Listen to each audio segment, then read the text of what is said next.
Hey, this is John, and you're watching Dragons and Flagons. Today, I have a special guest for all y'all. Maggie, a member of the Wizards community, along with myself, has agreed to join me in this review of the Dungeons and Dragons movie, Honor Among Thieves.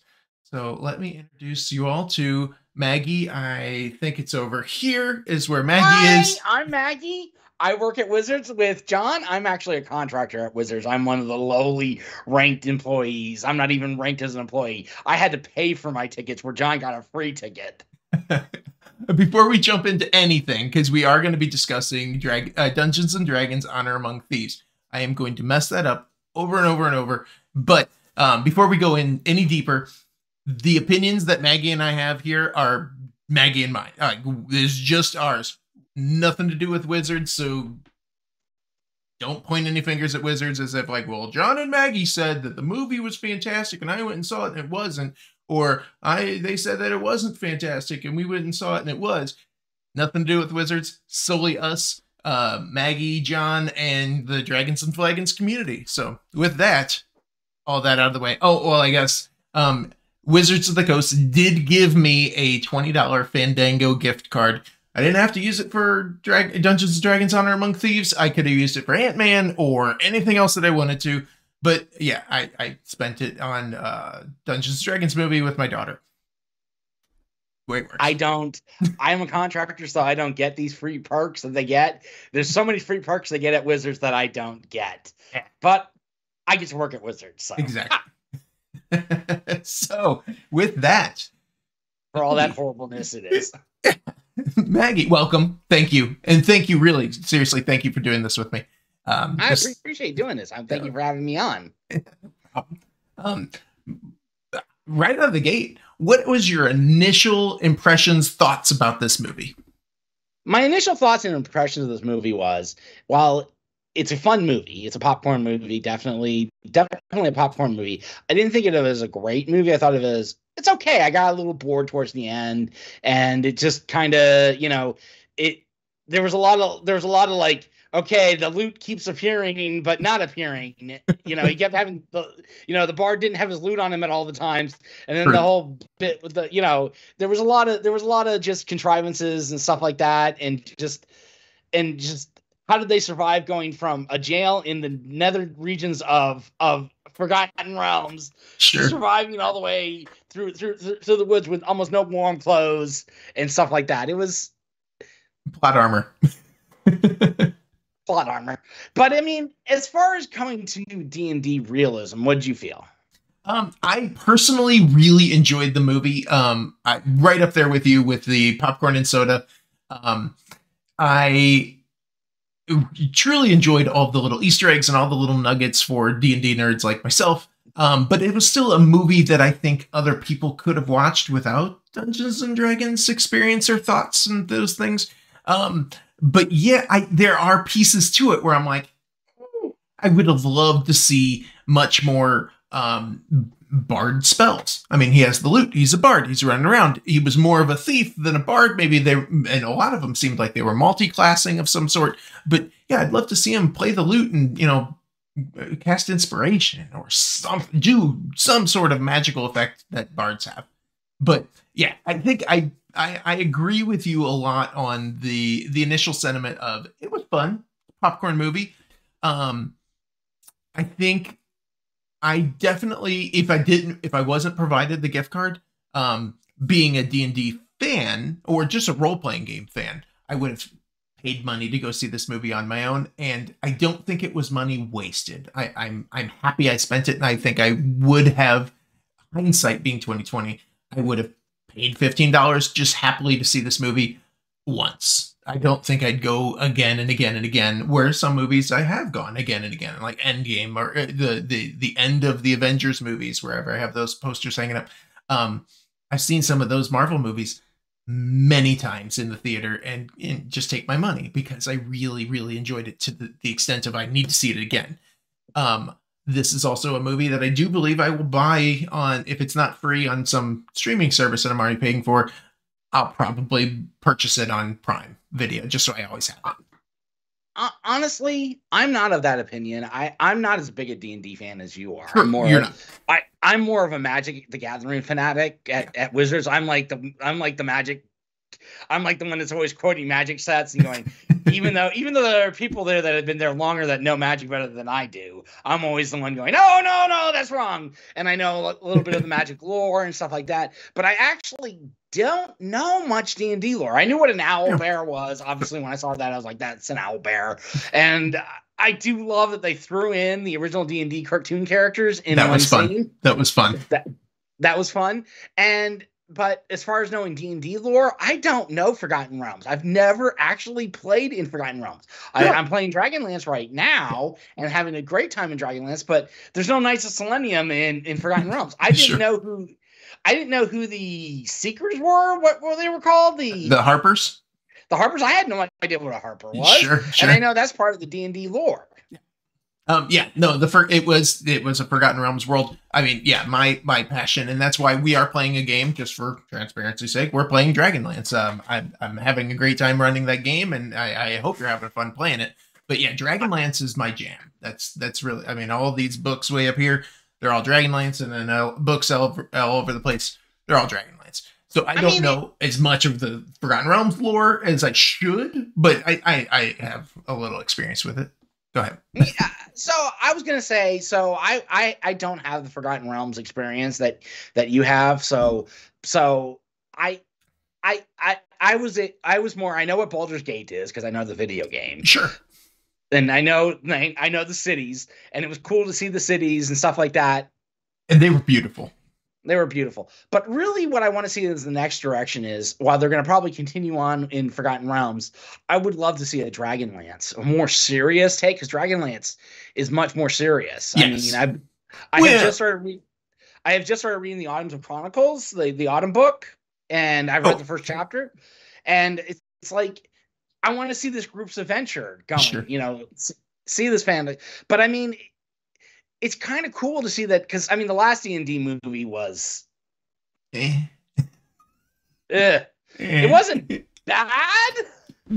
No, but it was more in the realm of bad. It was good. Yes, but I think honestly, that piece right there is the most exciting part for me with this movie. Is that the movie wasn't the greatest thing I've ever seen. It was definitely not what we've had in the past, but I think it was good enough. Choosing my words wisely here, not because anyone wants me to, but just because I really want to get my point across of it. It was a good movie, popcorn, soda, fun. It was a great way to start what I'm kind of considering now the summer months. Now that where I live, it's getting a little warm. It's nice outside.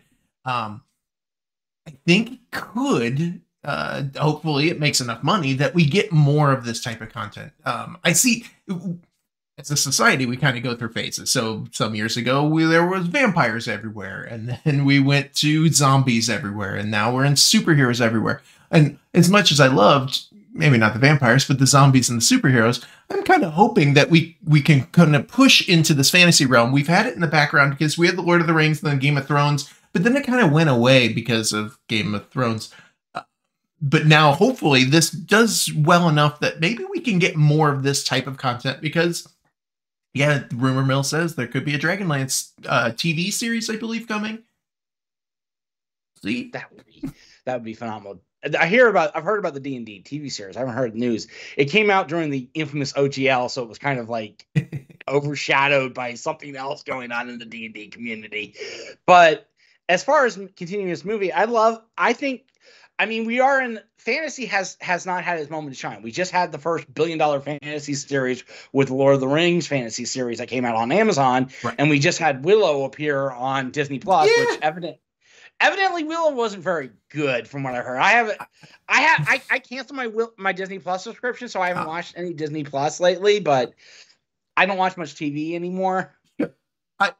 You know what? I know that we're supposed to be talking about Dungeons & Dragons Honor Among Thieves, but yeah, I watched most of Willow. I watched most of the newer ones that have come out, and they're all good, but they're all the same a little bit. They just take themselves really, really seriously, and I think that was kind of one of the charming parts of this movie is it was tongue-in-cheek, it was campy, it was It was what you'd see in a D&D game with your friends, and you're developing the story. Well, not a deep story and not this grand epic thing that you've probably experienced with Dragonlance or with some homebrew campaigns or something. The story itself was fun. There was that type of humor, and a lot of the conversations they had were conversations that you potentially could have with your friends while rolling dice.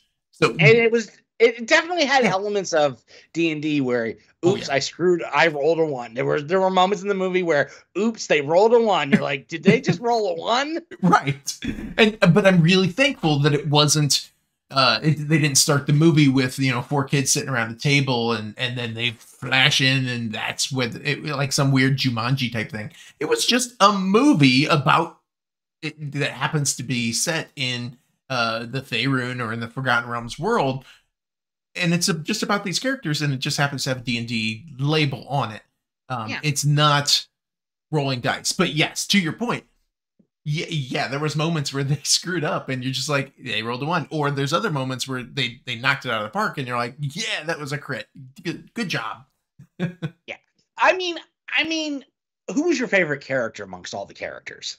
That's tough. Obviously, I like... the Chris Pine character. The Hugh Grant character was really fun. I thought he was camping it to the camera a little too much. Yeah, I mean, he was, but the whole thing was just campy to me. The Tiefling. I don't remember her name. I just remember that it was the Druid Tiefling. I actually like the Paladin. I like the Paladin that appeared. The guy from Bridgerton or something? I play Paladins. I tend to play Paladins and stuff like that, and clerics and religious figures. And it was just like, I am the Duke Couture Paladin, and I am helping, and I am doing all this good. And you're just like, is he that real? It gave me... because of the dynamic of, we have our bardic rogue type character, and the paladin and the wizard and the strong female character. I got, I don't know if other people saw this or not, but I got Guardians of the Galaxy vibes, where you just had that roguey hero, and then the paladin was almost like Drax, with just literal to a fault. And then the strong female that was just going to kill everyone. I don't know. Maybe that was just me. I didn't get Guardians of the Galaxy feelings. I got more just fun popcorn. Definitely that too. I mean, it even had mid-credit scenes that I missed. Evidently, Oh, so evidently, they played a riff on the fact that they left an undead without a last question. And yes, I mean, it's definitely a movie worth streaming. I would definitely say this movie's worth streaming. Hands down. I would save your time. I wouldn't advise going to theaters. I would advise streaming it and enjoying it on a streaming platform, because while it does have some spectacular special effects, it really didn't have a huge amount of special effects per se. Yeah, true. I mean, it had some. I mean, there was cool things. The Underdark was really impressive to look at. The big fat dragon that comes out breathing. That was impressive as well. Who evidently is a famous dragon in the game. So yeah. Yes, in the wrong location, but yeah, it's a famous dragon. I believe, if I'm remembering correctly, I think the dragon should live in Durgar or Sverfneblin camp or somewhere near there. I could be wrong. Correct me in the comments. And tell me I'm an idiot. But yeah, it's supposed to live in the Underdark. And yeah, I'd love to see more stories around the Underdark. And maybe that leads us into like the Drizzt books and things along those lines. And if you haven't read those books, I when you're done with the Dragonlance books, jump into Drizzt, because he's a lot of fun. With the Drizzt is like the Shiznaz back in the 90s. Oh yeah. When they first came out, those were like the big books that everyone read. But I didn't read the D&D books. I'm not as much of a D&D fanatic as you are. So but I mean, it's something that has played an important part of my life, and right now it pays my bills, for crying out loud. Well, true. I mean, part of the profits from this movie go to pay my salary. So, I mean, oh well, hopefully. I mean, it's not our team. I don't know where they're putting that money. But I mean, right. I know what you're saying. but you know, but as a company person, I can't sit here and say you must go see this in theaters. Mm-mm. It wasn't special effecting enough that it was worth seeing in theaters, and the audio was okay. It wasn't. Yeah. There wasn't. It. It's funny. It's funny to laugh with audiences, but a lot of the jokes fell flat because they also revealed a lot of the jokes. That actually, you know what? That is a really, really good point. I wish, just personally, I wish I didn't see any previews because a lot of the really cool scenes were in the previews, and I think they would have landed better if they weren't spoiled. I mean, I already knew that the D&D original cartoon crew, which I'm a huge D&D cartoon fan. I grew up watching that cartoon as a kid. I was playing D&D, and all of a sudden there was a cartoon for it, and I'm like, but that's not like the D&D I'm playing, because I was playing D&D and not Advanced Dungeons and Dragons, which was the fancy version of Dungeons. You gotta remember back then there was D&D and Advanced Dungeons and Dragons. Oh yeah, yeah. We had our own interesting version of Dungeons and Dragons because there was BattleTech, Shadowrun, and AD&D first edition, and then ultimately we moved into second edition. I think that's when we just started shoving all these games together, and you know, my dwarven cleric was fighting next to a big battle mech thing versus with an elven decker, and we were just gonna figure the world out in some weird homeroom, whatever. But yeah, it was fun. But yeah, those Easter eggs with I don't even know if you could call it an Easter egg. It's just hey, the other party in there just happens to be the 80s D&D team. But it's a nod to. Well, I mean, personally, I want to see Wenger make an appearance for reasons that I can't go into, but it's work related. Sure. You know why I like Wenger. Oh yeah, it's a cool villain.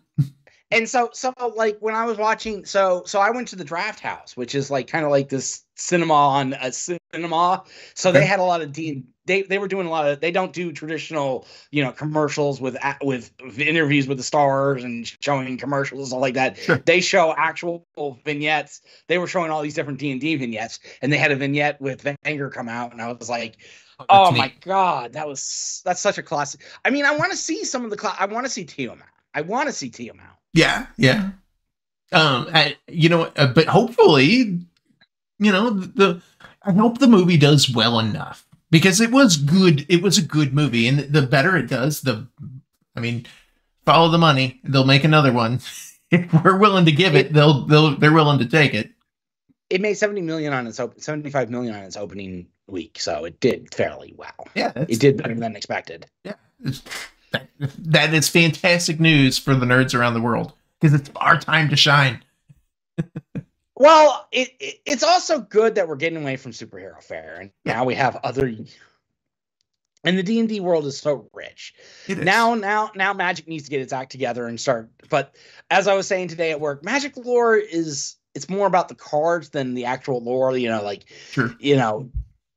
It's fun to play with the cards that are based around the lore, but the lore is really kind of not good. But some of those videos, I mean, I don't know all the ins and outs of all the lore, but some of the videos that I've watched them on YouTube, they're fantastic, like little mini movies. I think when the Brothers War came out, there was a great animation, really, that just it was a lot of fun to watch them. I'd love to see a full length version of one of those. At the same time as just keep making more Dungeons and Dragons movies or that type of content. Yeah. Like I said, the next one I want to see is hopefully the TV series will be a Dragonlance series. Yeah. So we get to see the Dragonlance world, which is one effed up world. It is. It's a fun one. There's a lot of lightheartedness in that, as well as the deep dark stuff. And that's what I really kind of hope is that this movie is kind of that kicking off point of like, okay, we've set the scene, we know the world, we can expand from it, and you know, maybe they go into the lots of Spelljammer stuff. Have a boat come down, land, people get on it, and we can fly off to Kryn. And now you can have Dragonlance movies too, or just make more movies. Anything along those lines, I'm in. I think in the end of the thing is I want to see a sequel to this movie. Definitely want to see Chris Pine in the next sequel. Yeah. And it was good that the hero wasn't a wizard or a paladin, or it was a friggin' bard. A bard. A bard. And it wasn't a sexy bard. It wasn't like he was out trying to charm everyone into bed or anything, which is, I mean, nothing against Scanlon or anything along those lines. And there were some Critical Role teaser Easter eggs in there. The fresh cut grass. I don't know if you caught that. I don't know if you're a Critical Role fan or not. No. But fresh cut grass is the name of a character. Google it, you'll find it. But that was that. At least my opinion, that was that whole that stick there with the fresh cut grass smell. But yeah, I mean, it was a bard that wasn't what the today's bard is, where I'm gonna seduce the dragon. It was just I'm gonna be helpful and I'm gonna come up with a plan. And it was more of a rogue type bard than a. That's why multi-class. He was more of a thief than he was a bard. Yeah, that's why there wasn't a lot of bard things, and bards are supposed to be jack of all trades and all that jazz. But yeah, I mean, I've got to say the barbarian wasn't as barbarian as I wanted it to be. Truth. She was more of a fighter than a barbarian. Right. And I haven't. I should have done it. Is go look at the stat blocks. D&D. You can go find them all on D&D Beyond to see how the actual what the paper character would be if you created the characters on another channel, Game Masters, Dungeon Masters, I think is the name of the channel. He's got a review of all of those different stat blocks. Props out to him. But yeah, I mean, we can learn more. I should look in and take a look at each one of those stat blocks and whatever. Maybe they are multi-classed or fighters or something. But yeah. Yeah. It's a good popcorn movie that's worth seeing on streaming, and that's where I will leave it at. Yeah, I'd agree with that. Definitely worth seeing on streaming. If I would personally, I'd take it one small step further and just say it's worth seeing in the theater once if you really like this type of movie. If you're not into fantasy or Dungeons and Dragons or that type of stuff, don't bother. Stream it. It's worth seeing, but yeah, definitely if you're a fan. I mean, and you can already see at Wizards those that have seen it and those that are waiting for streaming. Right.